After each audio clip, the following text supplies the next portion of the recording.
તો માણસા પાલિકાની 7 વોર્ડની 28 બેઠક ઉપર 50%થી ઓછું મતદાન। માણસા પાલિકાની ચૂંટણીમાં સરેરાશ 41.35% મતદાન। માણસા પાલિકાના વોર્ડ નંબર 7 માં 4 ઉમેદવારો ચૂંટણીના જંગમાં। અત્યાર સુધીમાં વોર્ડ નંબર 2 માં સૌથી વધુ 50% મતદાન। અત્યાર સુધીમાં વોર્ડ નંબર 7 માં સૌથી વધુ 50% મતદાન, ત્યારે વોર્ડ નંબર 6 માં સૌથી ઓછું 32.60% મતદાન થયું છે।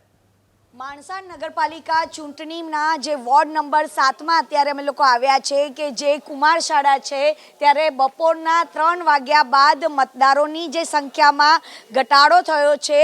જો કે ગરમીનો પારો આસમાને છે અને એટલા જ માટે જે મતદારો છે તે પણ હવે ગરમીના કારણે ત્રસ્ત થઈ ગયા હોવાથી માત્ર ગણતરીના લોકો છે તે મતદાન કરવા માટે આવી રહ્યા છે। જો કે બપોરના 3 વાગ્યા બાદ અત્યાર સુધીનું જે મતદાન છે, જે માણસા નગરપાલિકામાં 43% જેટલું જ મતદાન થયું છે। જો કે તે ખૂબ જ નીરસ મતદાન થયું છે, પરંતુ અહીંયા આગળ જે એકલ દોકલ જેટલા મતદારો અહીંયા આગળ આવી રહ્યા છે તેમની સાથે વાત કરીશું। બેન, કયા મુદ્દાને આધારિત આપ મતાધિકારનો ઉપયોગ કરવાના છો? આમાં શું છે, રોડ રસ્તા બધું સરખું થાય એના માટે, કેમ કે અત્યારે શું પ્રેગ્નન્ટ લેડીઝને એ લોકોને છે ને આ ખાડાવાળા રસ્તા હોય તો બહુ તકલીફ પડે, એનાથી મિસકેરેજ બી થઈ શકે છે। તો મેઇન તો આ જ મુદ્દો છે કે તમે આ રોડ રસ્તા છે ને એ બધા સરખા કરી દો એમ।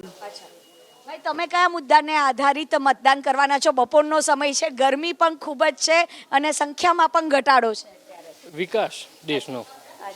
કેવા વિકાસની અપેક્ષા છે આપણે માણસા વોર્ડ નંબર 7માં? આરોગ્ય હેતુ, પછી રોડ રસ્તા, જે પાણી છે વગેરે। એટલે પ્રાથમિક સુવિધા મળવી જોઈએ, પ્રાથમિક સુવિધાઓ સબ મળવી જોઈએ એની માટે। સામાન્ય કરતા વોટિંગ ઓછું થયું છે, શું કારણ હશે, શું લાગી રહ્યું છે?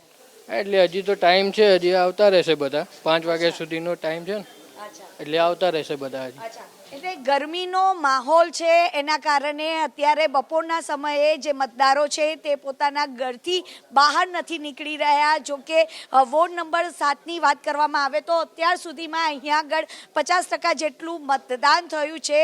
જો કે લોકોનું એવું માનવું છે કે આ વખતનું જે મતદાન છે તે ખૂબ જ નીરસ રહ્યું છે। કેમેરામેન પરેશ ધોળકિયા સાથે રાજલ બારોટ, ABP અસ્મિતા, માણસા।